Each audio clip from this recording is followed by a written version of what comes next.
हाँ, तो हम लोग बीएससी पार्टों का सिलेबस देख चुके हैं।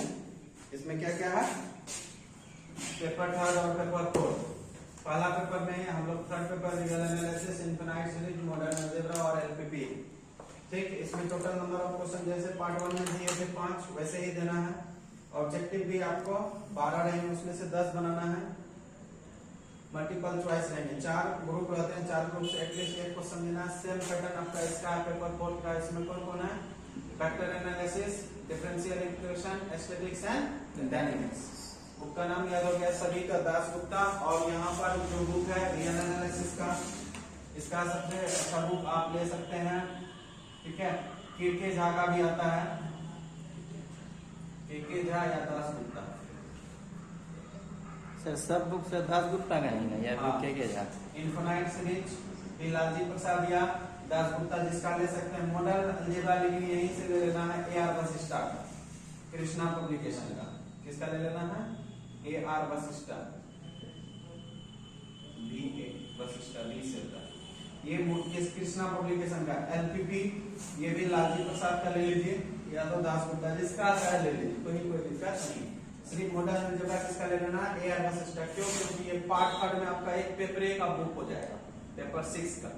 तो इसलिए ये बुक अभी से ही ले लेंगे। बाकी क्या है, वेक्टर एनालिसिस दास गुप्ता का ले लीजिए या लालजी का, जिसका डिफरेंशियल इक्वेशन दास गुप्ता है, इसका स्टैटिक्स एंड डायनेमिक्स भारती भवन का आता है, जो कि नहीं मिलते हैं। ये बुक सिर्फ है, पढ़ा देंगे, इसमें से कहीं कोई दिक्कत नहीं होगी। नहीं तो टीच एंड सेल्फ करके बुक आता है उसका। तो ये आपका सिलेबस है टोटल। भारती भवन किसका है, स्टैटिक्स और डायनेमिक्स। हाँ, स्टैटिक और डायनेमिक्स आपका भारती भवन का आता है। ठीक है, यहाँ तक कहीं कोई दिक्कत नहीं। हम लोग सबसे फर्स्ट ऑफ ऑल पेपर 4 का वेक्टर एनालिसिस स्टार्ट करेंगे। ठीक है, कौन सा स्टार्ट करेंगे, पेपर 4 का वेक्टर एनालिसिस। चलिए स्टार्ट कीजिए, लिखिए पेपर 4 वेक्टर एनालिसिस, जो कि आप 12th में पढ़े होंगे बहुत सारी बातें।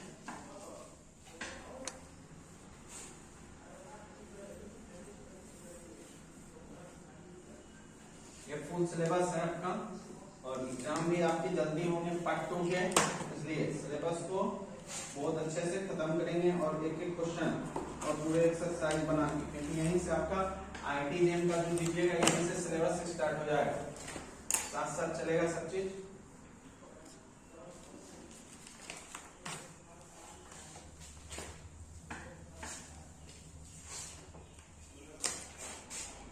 नाम दीजिए वेक्टर एनालिसिस। आपका ये बुक है, ठीक है, दास गुप्ता का, ले सकते हैं। ये कौन सा पेपर स्टार्ट कर रहे हैं, पेपर 4। पेपर 4 का हम लोग टॉपिक वेक्टर एनालिसिस। सिलेबस भी सबको ले लीजिएगा, क्वेश्चन बैंक भी सबको ले लीजिएगा। ठीक है, सिलेबस में लिखाई दिए सर, लिख क्या तो नहीं, उसमें देखना है ना क्या क्या पढ़ना है नहीं पढ़ना। सिलेबस कहाँ से मिलेगा सर, मिल जाएगा दुकान में, कहीं भी सिलेबस ले लीजिएगा। क्वेश्चन बैंक सिलेबस और बुक ले लेंगे सर। क्वेश्चन बैंक सिलेबस और बुक ले लेंगे सर। हाँ, अभी तत्काल पहले वेक्टर एनालिसिस ले लीजिए। हाँ जैसा जो टॉपिक स्टार्ट हो जाएगा उसका बुक। हाँ, उसका बुक लेके चले जाइए। वेक्टर एनालिसिस में लिखिए सबसे पहले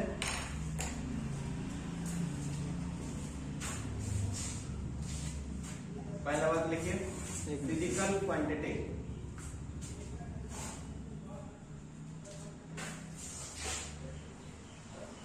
बेसिक पहले देख लेते हैं, फिजिकल क्वांटिटी। यहां से पहले बेसिक चल रहा है आपका फिजिकल क्वांटिटी।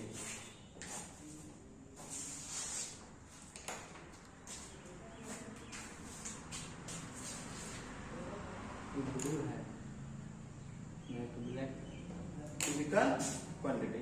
फिजिकल क्वांटिटी में आप ये चीज बताएं, फिजिकल क्वांटिटी को 2 भागों में बांटा गया, एक वेक्टर, एक स्केलर। ठीक, जो वेक्टर होता है उसमें क्या होता है, magnitude as well as direction. इसमें मैग्नीट्यूड होता है प्लस का डायरेक्शन होता है। तो क्या वो वेक्टर होता है, नहीं। तो आपको मैथ में एक और इसमें जोड़ना है, तीसरी बात है वो है ट्रायंगल लॉ फॉलो करना चाहिए। ठीक है, ट्रायंगल लॉ अगर फॉलो करता है तो वो हमारा क्या होता है, वेक्टर होता है। अब ये ट्रायंगल लॉ होता क्या है, तो आप पढ़े होंगे, ध्यान से देखें, अगर यहाँ से ए बी सी है तो ए से बी, बी से सी और ए के सी के बराबर होना चाहिए। A B plus B C बराबर ए सी होना चाहिए। तो ये अगर होते हैं वेक्टर का तो दिस इज ट्रायंगल लॉ। ये मैग्नीट्यूड, डायरेक्शन एंड ये अगर फॉलो करते हैं तो ये हमारा वेक्टर होगा। और स्केलर के लिए तो सिर्फ क्या चाहिए, मैग्नीट्यूड चाहिए। चलिए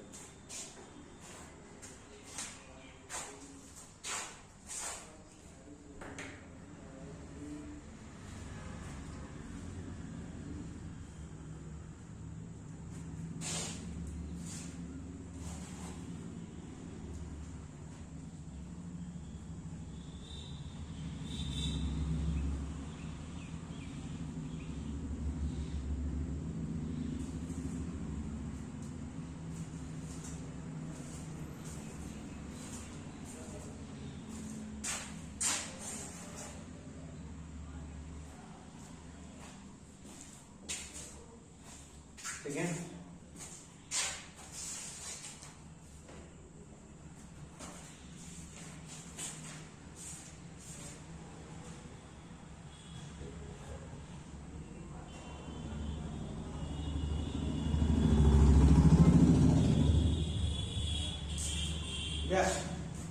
फैक्टर क्वांटिटी अगर है कहीं परिस्थिति का लिख लीजिएगा, इट इज डिनोटेड बाय, अगर कोई ए वेक्टर है तो उसको ए ऐसे दर्शाएंगे, या कोई ऐसे भी करके छोड़ देता है तो उसका भी चलेगा। ठीक है, तो हम लोग वेक्टर क्वांटिटी को इस तरह से दर्शाते हैं। स्केलर क्वांटिटी सिंपल, कहीं कोई दिक्कत नहीं है। 5 है तो 5 लिखेंगे, फॉर एग्जांपल जैसे 5 लिखेंगे, इसी तरह से लिखेंगे, this is scalar not a direction. क्या नंबर में कैसे हम लोग लिखते हैं, जैसे अगर तो वो लिख दें +1 +2 +3 डॉट डॉट डॉट प्लस का infinity, this is a vector quantity, क्योंकि 1 से लेके इंफिनिटी की ओर जा रहा है, मैग्नीट्यूड 1 और डायरेक्शन भी बता चुका है प्लस की ओर जाना। ठीक है, अगर नेगेटिव में लिख देंगे तो वो भी बताएगा, यानी कि ये भी आपका वेक्टर क्वांटिटी। 1 2 3 4 5 लिखें, लेकिन उसके आगे साइन हमेशा पॉजिटिव होता है, मान के चलते हैं। अगर नहीं भी बताएगा तो भी वो आपका कैसा क्वांटिटी होगा, नंबर में वेक्टर। सिर्फ अगर 1 2 3 रहेगा फिर वो वेक्टर ही होगा। नहीं, वो स्केलर, हमको डायरेक्शन दिखाइएगा ना, तो क्या पता। लेकिन मानते हैं कि कोई नंबर कुछ नहीं लिखा रहता, उसके आगे पॉजिटिव रहता है, तो एज वेल में मान के हम लोग उसको वेक्टर बोल सकते हैं। चलो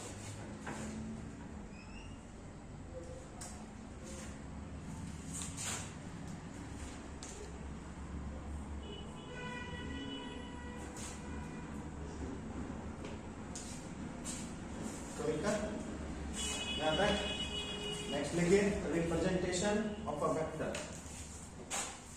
दूसरा बेसिक बात,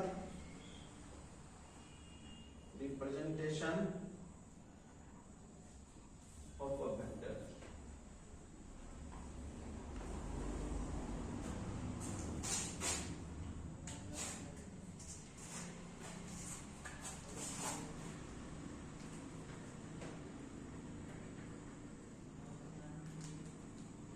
रिप्रेजेंटेशन ऑफ अ वेक्टर, देखिए represent by a line segment,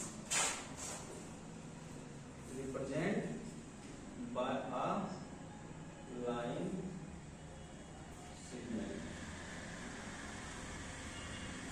ठीक है, represent by a line segment, इसको लाइन सेगमेंट से हम लोग दर्शाते हैं, यानी कि ये लाइन सेगमेंट है। ठीक है, ये कौन सा है, इनिशियल पॉइंट है आपका, ये आपका फाइनल पॉइंट है, यहां से लेके ए बी ये दूरी है। ठीक है, तो ए से बी जो पॉइंट जा रहे हैं, तो इस पॉइंट को ही वेक्टर में ऐसे लिखते हैं ए बी। कोई दिक्कत?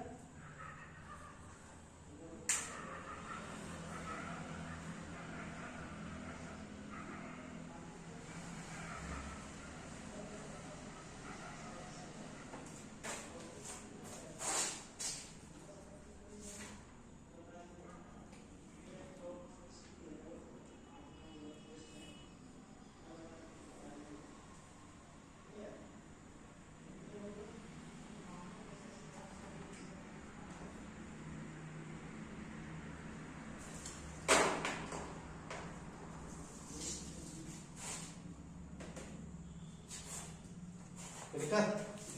तीसरा लिखिए modulus of a vector.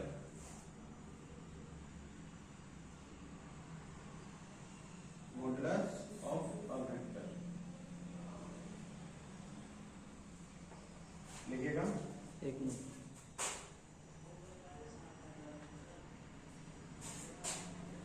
Modulus of a vector लिखिएगा। Magnitude of a vector, magnitude of a vector is called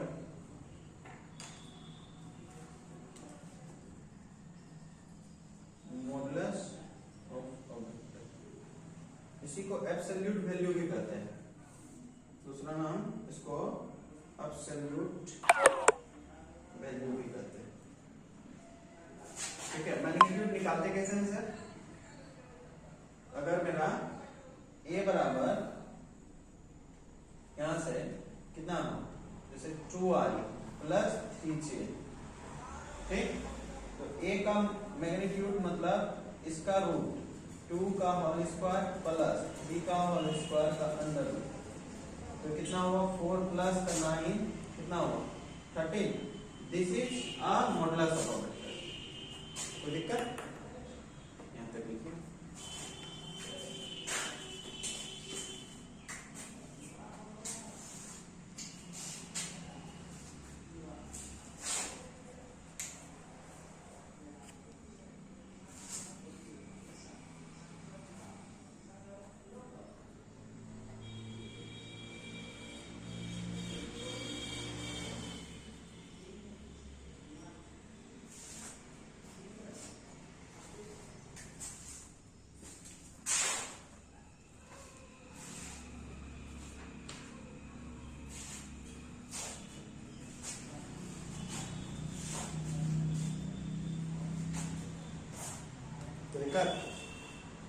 इसके बाद नेक्स्ट देखिए चौथा नंबर में फ्री वेक्टर। फ्री वेक्टर, ठीक है। Free vector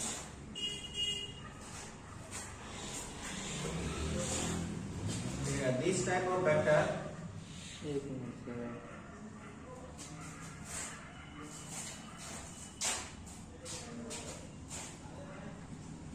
this type of vector separating parallelly,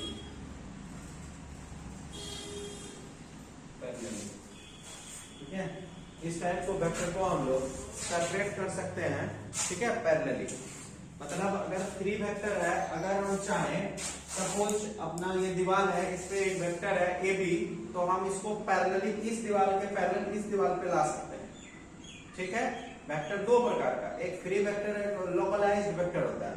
localised vector जो होते हैं वो होते हैं, उसको हम लोग शिफ्ट नहीं कर सकते, जहां का वहीं रहेगा ना, हम उसको उठा के इधर से उधर कर सकते हैं। This is shift localised vector. और जो भी फ्री वेक्टर होता है उसको हम लोग क्या कर सकते हैं, this type of vector separating parallelly, उसको हम लोग पैरेलल रूप में, अगर ये वेक्टर है यहाँ पर और ये वेक्टर यहाँ पर, इसके पैरेलल में ये वेक्टर को इस वाले सरफेस पे हम यहाँ पर, ये सरफेस है और ये अपना वेक्टर है, इसको उठा के हम लोग इस पे ला सकते हैं, इस वाले सरफेस पे पैरेलली, ठीक है। This is free vector. और दूसरा क्या बोले, लोकलाइज्ड वेक्टर, उसको हम लोग शिफ्ट नहीं कर सकते हैं।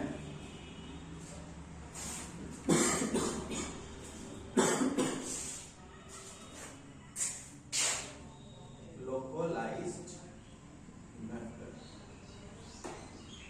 सीधा लिख दीजिएगा, this type of vector not shifted.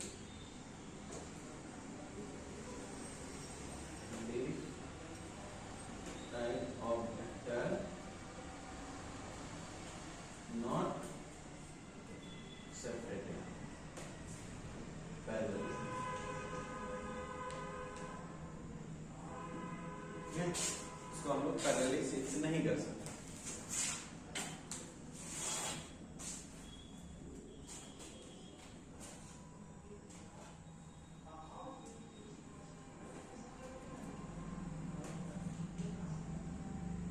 दिक्कत यहाँ तक?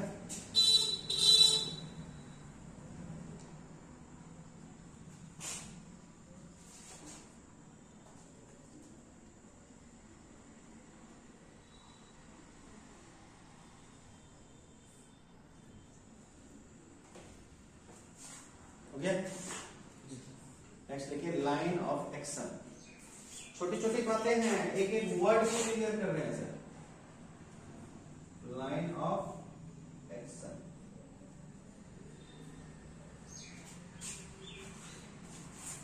लाइन ऑफ एक्शन लिखेगा। It same in direction, it same in direction of line segment, line segment, same in direction in line segment। मतलब छोटे छोटे टुकड़ों का लाइन सेगमेंट सेम डायरेक्शन का होना चाहिए, सेम इन डायरेक्शन, ठीक है। जैसे कोई ए डायरेक्शन है, ठीक है, ए बी का ये, और ये लेते हैं सी डी का, सेम डायरेक्शन अगर दे रखा छोटा छोटा टुकड़ा, this is called line of action. कोई दिक्कत? वही लिखे हैं, it is the same in direction of line segment.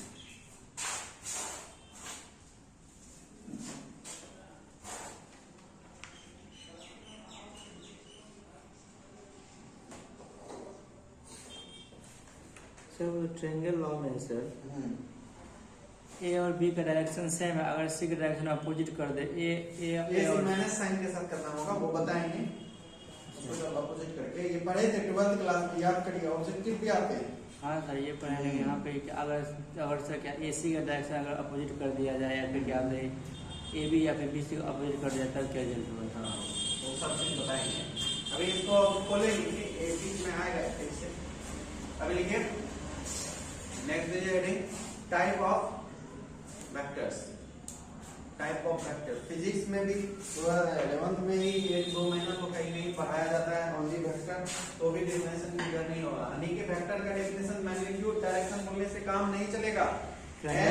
बोलो ट्रायंगल हो तभी वो वेक्टर होता है। यही रीजन है इलेक्ट्रिसिटी करंट आपका उसमें मैग्नीट्यूड डायरेक्शन है, लेकिन ट्रायंगल लॉ फॉलो नहीं करता है, इसलिए वो आपका वेक्टर नहीं है। करंट के बारे में चेक करना, करंट मैग्नीट्यूड है ना, 5 यूनिट आपके तार में आता है, उसके बाद किसी एक डायरेक्शन में होता है, तो वायर आपका तो सीधा सीधा है, डायरेक्शन पूरा भेज रहे हैं, पश्चिम भेज रहे हो, लेकिन वो ट्रायंगल लॉ को ही फॉलो नहीं करता, इसलिए वह वेक्टर नहीं है। बहुत बार क्वेश्चन आ चुका है और बहुत सारा क्वेश्चन इसमें पूछा जा सकता है। तो सर क्या लगता है पार्ट 2 का जो बेसिस है, इसमें बहुत सारी चीज आपकी क्लियर होगी, बेसिक, और वेक्टर तो पूरा क्लियर ही होगा क्योंकि सबसे बड़ा बुक पढ़ने वाले हैं वेक्टर का, और में भी इससे क्वेश्चन आते हैं, और छोटे मोटे जितने भी चीजें उसको पढ़ते चले जाइए। नेक्स्ट क्या है आपको बोले हेडिंग देने के लिए, type of vector. Type of vector में सबसे पहला पढ़ाएंगे, फेमस है आपका, ठीक है, पढ़ाने का तो शुरू से स्टार्ट करेंगे, ठीक है, लेकिन सबसे पहला यूनिट वेक्टर, ठीक है, बहुत फेमस। नेक्स्ट आपका हेडिंग है टाइप ऑफ वेक्टर, ठीक है, और इसमें सबसे पहला लिखना है आपको यूनिट वेक्टर।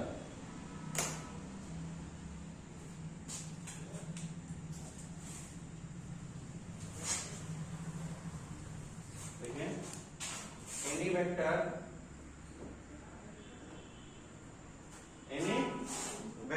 ए, वेक्टर बोले तो सिंबल भी दीजिएगा, is, any vector is divided by its magnitude,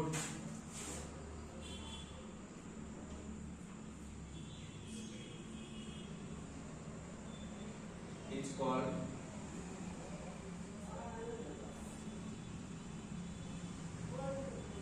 unit vector.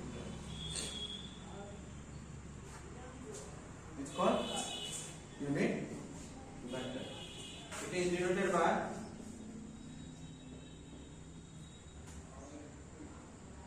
a cap,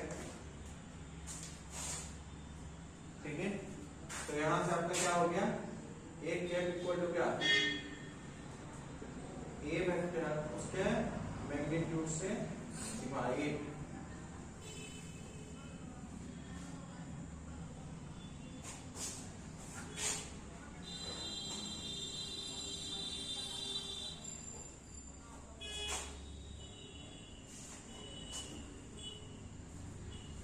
देखिए नोट पॉइंट,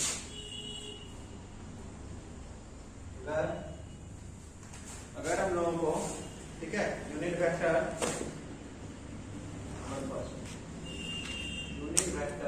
जिसके अबाउट है अलोंग ए, अगर उसी के अबाउट हम निकाल रहे हैं तो हम लोग ए वेक्टर बटा मैग्नीट्यूड ए देंगे, पहला कॉन्सेप्ट। दूसरा, अगर यूनिट वेक्टर और पूरे बुक में जो भी चीज हम लोग पढ़ेंगे वह जहां पर भी फ्री वेक्टर है, फ्री वेक्टर लिखना होगा, उसको लोकलाइज्ड है तो लोकलाइज्ड, नहीं तो सब लोकलाइज्ड वेक्टर है, ठीक। तो यूनिट वेक्टर अलोंग, जैसे अलोंग टू, अलोंग ना लिख के पैरेलल टू ए अगर पढ़े, पैरेलल टू ए अगर हम लिखते हैं इसका यूनिट वेक्टर, तब क्या होगा, तब ये होगा ए वेक्टर बटा मैग्नीट्यूड ए, लेकिन प्लस माइनस साइन के साथ। सर अलोंग और पैरेलल टू में ऐसा होगा सर? हाँ, अगर ये देखिए आप ए वेक्टर है कोई, इसी का आप यूनिट वेक्टर लिख रहे हैं, तो इसके पैरेलल कोई और वेक्टर, इसके अगर अबाउट ले रहे हैं तो प्लस माइनस दोनों साइन के साथ, क्योंकि हम लोग वेक्टर को पैरेलली शिफ्ट कर सकते हैं, दिस इज फ्री वेक्टर। और जो वेक्टर को शिफ्ट नहीं कर सकते, दिस इज लोकलाइज्ड वेक्टर, लिखा हुआ है। तो यहाँ से ये कॉन्सेप्ट याद रखिएगा, ये सब बुक में नहीं है।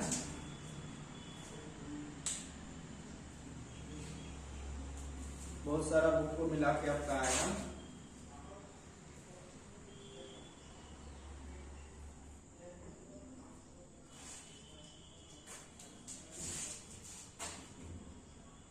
क्या एक और पढ़ लीजिए आज की लास्ट दूसरी बात है, जिसको हम लोग कहते हैं लाइक वेक्टर।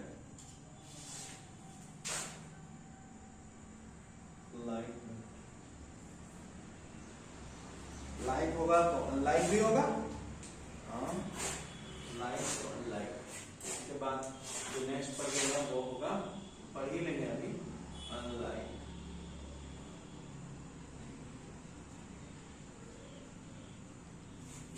लाइक वेक्टर का definition, parallel vector having same direction is called like. लिखिए, पैरेलल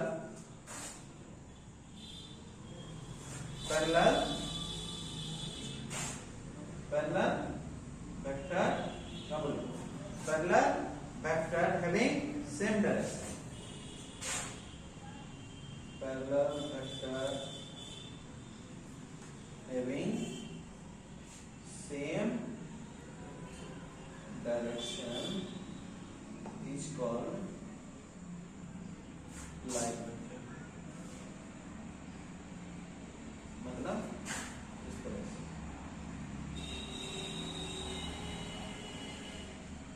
सेम डायरेक्शन, छोटा बड़ा हो जाए, मैग्नीट्यूड छोटा बड़ा उससे मतलब नहीं, हो सकता है ये यही तक रहे, कोई दिक्कत नहीं है, लेकिन सेम डायरेक्शन में होना अनिवार्य है, तो उसे हम लोग कहेंगे।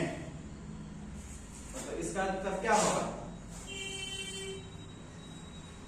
Parallel vector having not same direction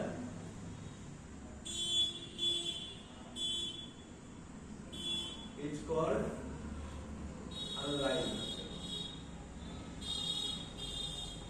is called unlike.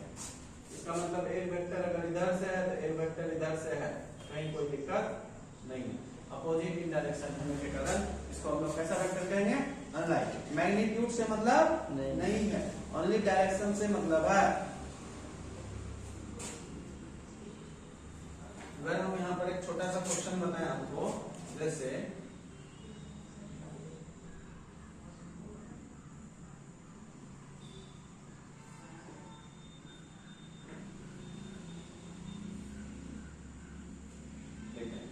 आपका यहाँ पर जो सी एंड डी वेक्टर कैसा है और ए एंड बी वेक्टर कैसा है, A and B sir like है, सी और D unlike. C and D क्या है? C and D unlike vector, unlike vector. और जो ए एंड बी है वो कैसा है? छोटी मोटी बातें हैं, ऑब्जेक्टिव के लिए हो सकता है, लेकिन इतना छोटी मोटी बातें इधर तो आने वाला है।